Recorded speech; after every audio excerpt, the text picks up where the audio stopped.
Let's get started. Mathias and Vitaliy will provide an overview of how to work with open source clients and the HANA multi-model capabilities. Mathias has led the development teams behind the multi-model features and recently joined the business AI unit. And Vitaliy is an architect in the global developer relations. So Mathias, please take it away. Thank you, Markus. And also thanks for the introduction. There won't be a lot of time because we got a full agenda and it's fully packed. And probably either I or Vitaliy will lose you over the 20 minutes. Don't worry, you can come back at any time. There will be different clients. You will get ideas. You will get to know what's working, what's not. And there will be a lot of content which you can read afterwards. But don't expect to understand everything that you see. If we're on the same page when it comes to that, that's going to be a great session. So the title is Multi-Model Data Loves Open Source Client. The reason why it actually loves open source clients, because multi-model data is sometimes niche, especially in the SAP ecosystem. So there's spatial data, there's graph data, semi-structured data. It's all a bit of special, complex to handle.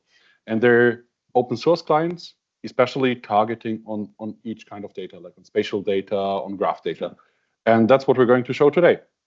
Actually, that talk, just a side note, I held it 2022 at the HANA Tech Night in Mannheim, and somehow out of that HANA Tech Night, we came here to HANA Tech Con, which evolved over the last 3 years out of HANA Tech Night. So it's really a pleasure to have that talk now here, and also have Vitaliy presenting a delta over the last 3 years, what happened since then. So let's start. I'm going to give you a demo, and for the demo, I'm going to use a data set. It's the Nashville Meetup Network. You can get that on Kaggle. So if you don't know Meetup, it's a platform where people just can meet, like for engineering meetups, C++ meetups, that kind of stuff, but also other more leisure-related groups, let's call it. And what we hear is certain interest groups. What we have here is certain interest groups. There are certain members in those groups, and there are events of the groups, and members can participate in events. And there are relations, right? So members participate in events, members belong to groups, and you can have something like a group edge by just saying, okay, there are two groups where there's a high overlap of members. For example, the C++ group in Karlsruhe might have a high overlap with the C++ group in, I don't know, maybe Speyer, there's none, Mannheim. Maybe there's a high overlap. So it's that kind of graph, just to give you an idea what we're dealing with. And the open source clients we go over today is QGIS, Cytoscape, DBeaver, GeoServer, GDAL, Tegola, Python, and last but not least, LangChain. I'm going to have a bit of a demo on the first three, then quickly skip over the next three before Vitaliy then goes into Python and LangChain. So QGIS, who has ever heard of QGIS? Who is okay, heard of? Okay, who has worked with it? Must be less. There's 3 left. And Jonathan, so it's probably 4. Well, anyway, after today, you'll be working with it. What is QGIS? So QGIS is a free and open source geographic information system. It's comparable, so as you know, Esri software. So it's kind of an open source alternative to it. When to use QGIS? We want to analyze geospatial data on a map. Sophisticated geospatial visualizations with custom topology can be done with QGIS. You can implement GIS workflows and provide read-write access to GIS departments, and of course, import-export of spatial data formats. I gave you a bit of community content, like recent blogs on QGIS, if you want to dig deeper. But let's maybe go into a little demo. So let's open the QGIS client. I told you before we have that Kaggle data. I'm just going here. So it's for geographic data. That means I got the member data in my data set, and each member has a location. So there's latitude and longitude attached to each member. So we have some geographic data there. Let's maybe see what we have. We go to layer, add a layer, and since it's all that, the data is all sitting in CSV files, so we take the add delimited text layer, we choose the right file, which I have hopefully prepared, data members, open it, click on add, and you see a map. You're not surprised, it's probably not the map that you expected. I can also have a base layer, maybe with OpenStreetMap, to give you an understanding what you see here. So you see essentially dots on a map, somehow concentrated on North America. Also, there's some dots somewhere else, but it's all in the CSV file now shown in the client. Now, what I have here in the client is a HANA connection. So I open that. There's a schema HC demo. It's not a schema, sorry, it's a database. And I can create a new schema. Let's call it Meetup. And now what I'm simply doing, I take the meta members layer that I have here and drag it to the new Meetup schema. And it says 100% import was successful. So we hope the data is in the database now. Let's maybe restart the client. since we have the CSV file already loaded now, see if we now can get the same data from the database.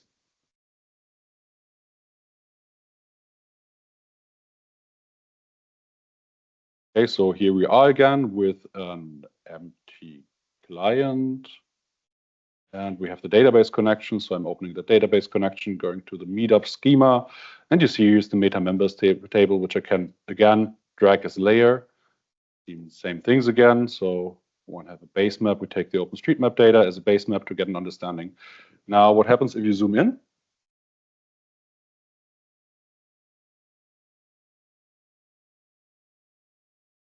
Sorry, it got stuck. So what you will see when you zoom in is actually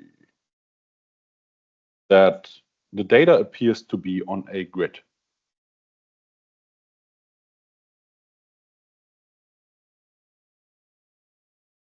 Oh, that's why the Earth is somewhere else. I zoomed completely into the wrong direction. I thought it was the client. So you see that the data is actually on the grid. So here's kind of Nashville. If I zoom in there, it appears to be, well, nicely oriented. This is simply due to the fact that in the data, the latitude and longitude is cut off after a certain digit, and that's why it automatically gets on a grid. So that means here in Nashville, there are many dots stacked, and you actually don't see the number of people which are there. So let's just try something to give you an understanding how it's distributed over the world, because we're talking about the Nashville meetup data. So we can go here, meetup, execute SQL, and now we're executing SQL on HANA, which actually gives me a hexagonal clustering. So it's a select from group by clause, which you might know as an aggregation. This one here is a spatial aggregation over hexagonal cells. If you don't know what that means, Google it afterwards. We don't have the time for it.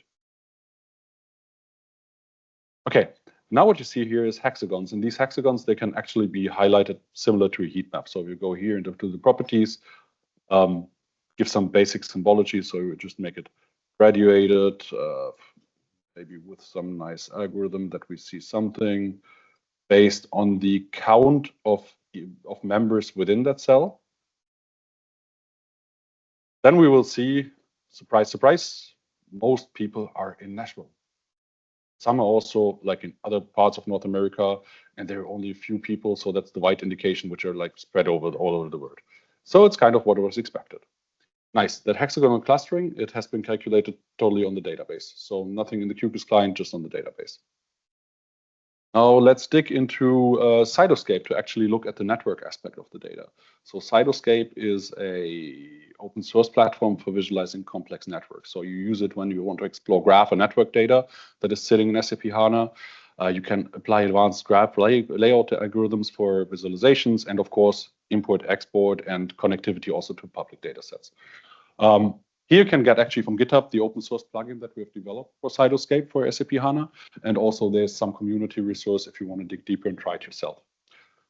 So let's continue with Cytoscape. Now in Cytoscape, we're loading the group network. So again, we're starting from the CSV file. So we take the group address file, we open it, we determine that file what the first node of our network is, what the target node of our network is, and there's a weight.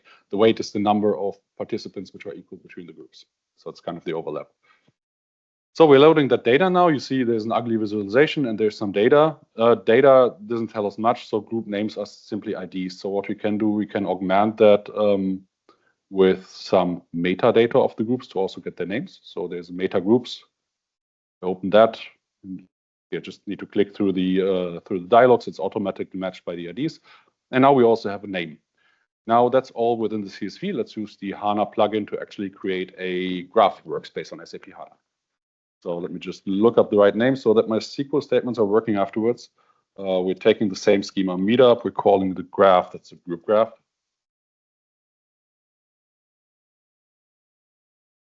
And the new tables are called meta groups, node table, and the other one is simply group edges. That's the edge table. Okay. Now the data got uploaded to HANA. There's nodes and edge tables, and there's a graph workspace, which actually makes then sense of the graph. Now let's go here, just destroy that network collection. Okay. apps, SAP HANA, we're loading it again from the database this time. You see there's some other graphs, and there's the group graph, which we just created. Create the view.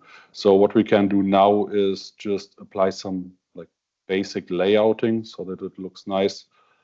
We try to be really quick so that Vitaliy got some time left for his part of the presentation. You're laughing, I'm not good in time. That means passing. It's, yeah, it's got two minutes still to go. So I'm not explaining what I'm doing here. That's fine with you. Okay, and as that doesn't work, you have to believe me.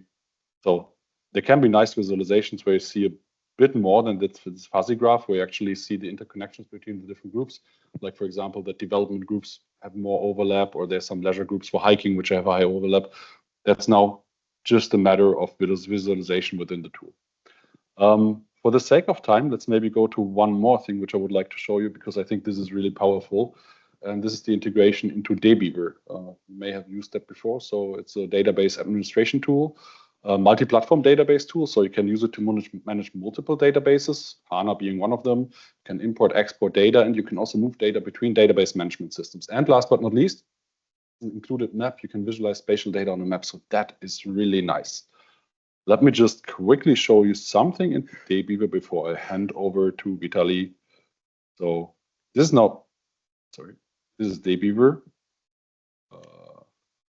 Setting the schema. We can do the clustering that we've just done. Let's maybe simply go to our new schema meetup that we have here and use the import data button to import another CSV file. And this is the RSVPs of the members to the group events. So which member participated in which event. Just some additional data into our schema. Next. Proceed. Just imported the data. And now let's try to do something. So I said the members, they have a geospatial location. The groups don't have them, but members are participating in groups. So what you can do is you analyze all the members who visited a group and try to get an idea of where their location is by just using the concave hull of all those members and determining the center of it. So let's try that, if that works. It's a lot of data, so it's going to last a few minutes to do that estimation, like where the geospatial centroid of each group would be. And now we can create a table with the group locations.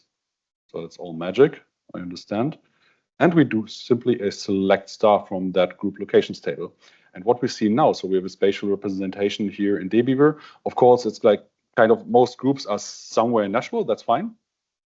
There's some good examples in Franklin here. I'm prepared, I know that. So if we look at those groups here, so that's the geospatial location based on the members. That's one called Franklin Essentials Oil. That one's called Franklin Social Networking Meetup, or Franklin Books and Discussion Meetup. So you see, it kind of makes sense. Just from analyzing all the members who participate in events, we can actually come to a good idea of where that group may be located, although it doesn't have a geospatial location. That was really quick. If you want to dig really deep into the geospatial part, there is some more support of HANA in GeoServer. GeoServer you can use to actually provide geospatial APIs to applications where you want to consume geospatial data. So if you have a GIS system, it will understand these WFS and WMS services that Geospatial creates out of HANA data. So that's kind of standardized in the geospatial world.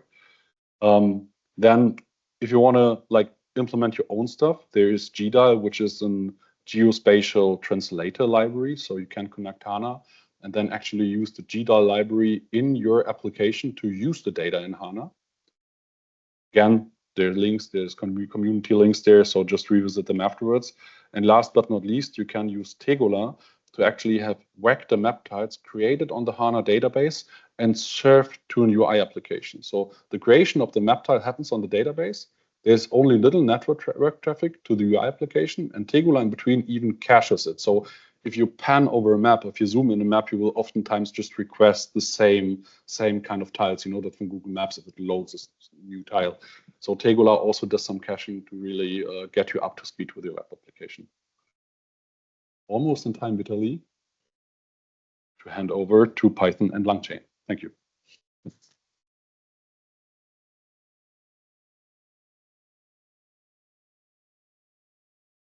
So let us just switch to my screen.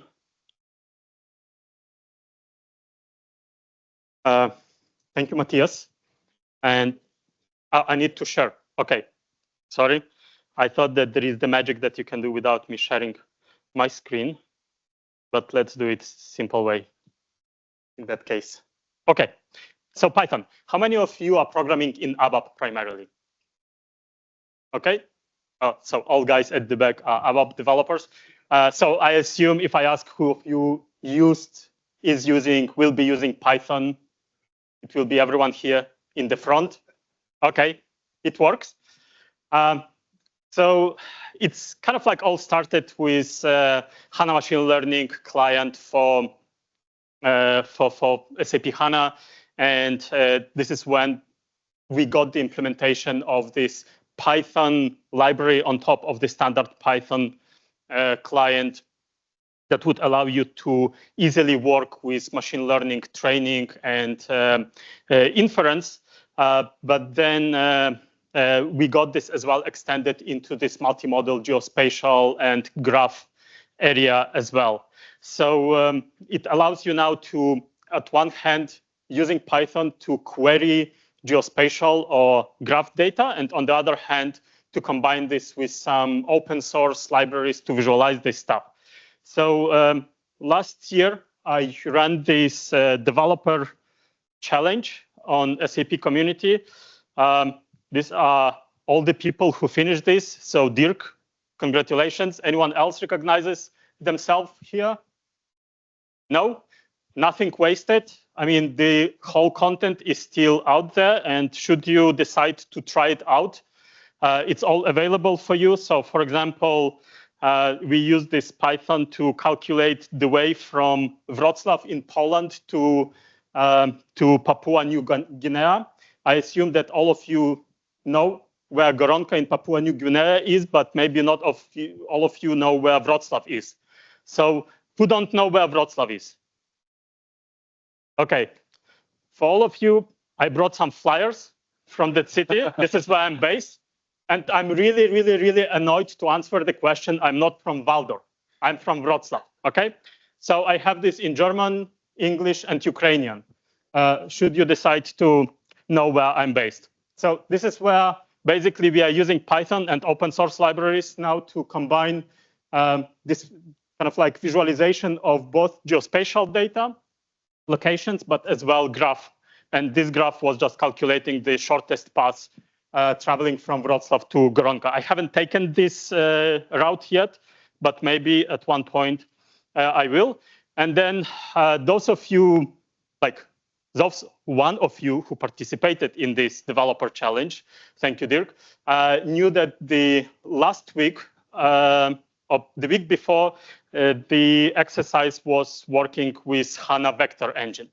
So those of you who participated knew how it finished, but basically we used this exercise for you to try it out, how to calculate, for example, similarity search using HANA vector engine between two different paths, right? So if we get German pointer, then it looks the most similar to Beagle accordingly to HANA vector engine. And if we try to get any other, seems like I need to restart from the beginning. Any other path, then Golden Retriever looks the most as Labrador Retriever, and it was not looking at names. It was looking at pictures, believe me. And if we try any other, okay, so we keep getting dogs. I just wanted to show to all of you cat lovers that we can use this for cats as well. Okay, this should be a cat. Okay, right. So we have these vectorized pictures stored in HANA vector engine, calculates the most similar images. But then, as you know, this year or like recent years, all the craziness about AI and Gen AI. So now we have as well this client for LangChain integration with HANA. You've seen this already if you attended Lubov's session earlier today. And for that, let me just switch back. I'm using the HANA Cloud session, the HANA Cloud instance, where the flag has been already activated to use triple store. So there was a question just like, is any additional license involved? No, it is kind of like a part of the features of HANA Cloud. And basically, if you go into the configuration, then you will find a checkbox there, which I already enabled, which says triple store enabled. You just need to add a little bit more CPU power because it is using MPP processing. It is using massive parallel processing. So you need to have a little bit more juice there. And for the example here, I'm actually using the standard movies data set that you will find in help as the example. And I'm using the notebook that was not prepared by me, but by Johannes and the team. Thank you, Johannes. I know that the kudos is going to you. I'm just the mouse. You are the brain. So in this case, you've seen already what Lubov might kind of like, should you attend her session earlier, then you know that we need to connect to the HANA database where this triple store has been enabled. And then with this Python stuff, we can now start using this LangChain HANA to query these triples that are stored in the knowledge graph. So I'm connected to this knowledge graph that has been loaded already, and I'm looking at the schema. So how many of you are familiar with Sparkle? Okay. Five people. As you see, I didn't raise my hand. And there is a purpose for this. So it's kind of like somewhat difficult for me to read this stuff as well. And this is, let's say, ontology or the schema of this knowledge graph. But this is where integration with Python and Python with some visualizations libraries are coming handy, right? Because now I just can visualize this. I don't need to create property graph and go to DB Explorer as Lubov was showing. I don't need to create the calculation view as Benedict was showing, right? From Python, I can kind of like visualize this data already. And then I can start executing Sparkle questions, right? So here we are using this Sparkle language to, for example, calculate what movies and how many actors were participating in this movie. So you can see we have 3 movies, Matrix Reloaded, Matrix, Blade Runner, and we have the count of the actors, right? So this is what is represented here by the ontology or the schema. We have movies, we have actors, we have places where these actors were born, and so on and so forth. So this is where, as I mentioned, just like we might not need to learn yet another query language, which is Sparkle, just to be able to work with this data, because this is where now integration into LLM space is coming handy through this LangChain integration. So I am connected to one of my instances in BTP for SAP GenAI Hub, right? And I'm just using the LLM model that is available here. And then we are providing already this QA, doesn't mean quality assurance, but questions and answers. Yeah. So we are providing one of these QA chains where I'm telling, this is a large language model to connect to in my BTP GenAI Hub. And then this is the graph that I'm going to query from HANA. And then you can see allow dangerous requests true. Why allow dangerous requests? Because basically with great power comes great responsibility. So once you get your hands on this tool, it means that you can screw something up, right? So you need to knowingly set this to true, that you know what you are doing.